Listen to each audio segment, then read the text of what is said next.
क्या आज के समय में लिव इन में रहना चाहिए एज़ कम्पेयर टू मैरिज? पर आपका केस तो ये सवाल को भी बस करता है कि लिव इन भी डेंजरस है। लिव इन में आप रहें, अगर आप रहना चाहते हैं तो। मुझे लगता है कि उत्तराखंड में यूनिफॉर्म सिविल कोड पास होने के बाद उसमें मैंडेट है कि लिव इन में अगर आप रह रहे हैं तो आपको लिव इन एग्रीमेंट साइन करना पड़ेगा, उसको नोटराइज भी कराना पड़ेगा। मुझे लगता है कि ऐसे अग्रीमेंट्स ना ही सिर्फ लिव इन में, मुझे लगता है मैरिज में भी प्रीनप्चुअल अग्रीमेंट्स की बहुत ज़्यादा ज़रूरत है इंडिया में। There is just a massive level of untrust जो दो जेंडर्स के बीच में हो रहा है, because the way our laws are, खासकर आदमियों को। और मेरे ख्याल से वो डर या फिर वो ट्रस्ट जो इश्यूज हैं वो वाजिब हैं, क्योंकि आपने सिस्टम पूरा का पूरा स्टैक कर दिया है पुरुषों के खिलाफ। मुझे लगता है लिव इन अग्रीमेंट्स भी और प्रीनप्चुअल अग्रीमेंट्स भी नेशनल लेवल पे हर स्टेट में मैंडेटरी होने चाहिए।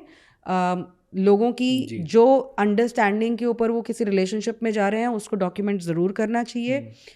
बॉम्बे का ही केस है जहाँ पे एक आदमी ने एक लिव इन अग्रीमेंट एक महिला के साथ किया था, उसके बाद वो उससे 25 लाख रुपए मांग रही थी और कह रही थी नहीं तो मैं तुम्हारे ऊपर रेप केस कर दूंगी।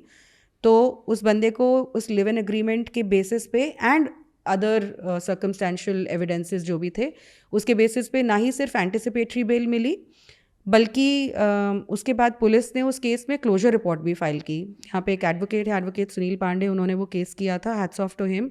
एंड वो काफ़ी सारे फॉल्सली अक्यूज्ड के लिए फ़ाइट कर रहे हैं।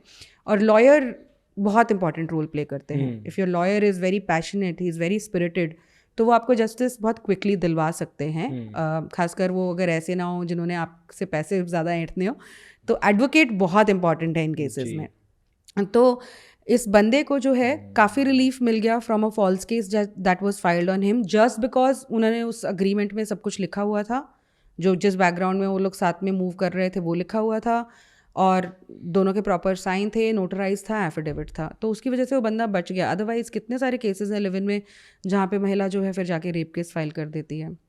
तो अगर आप फेयर इम्प्लीमेंटेशन नहीं कर सकते लॉज की, तो मुझे लगता है कि एटलीस्ट कुछ ना कुछ प्रोटेक्टिव मेजर्स तो आपको लाने ही पड़ेंगे ताकि एक फेयर लेवल प्ले हो।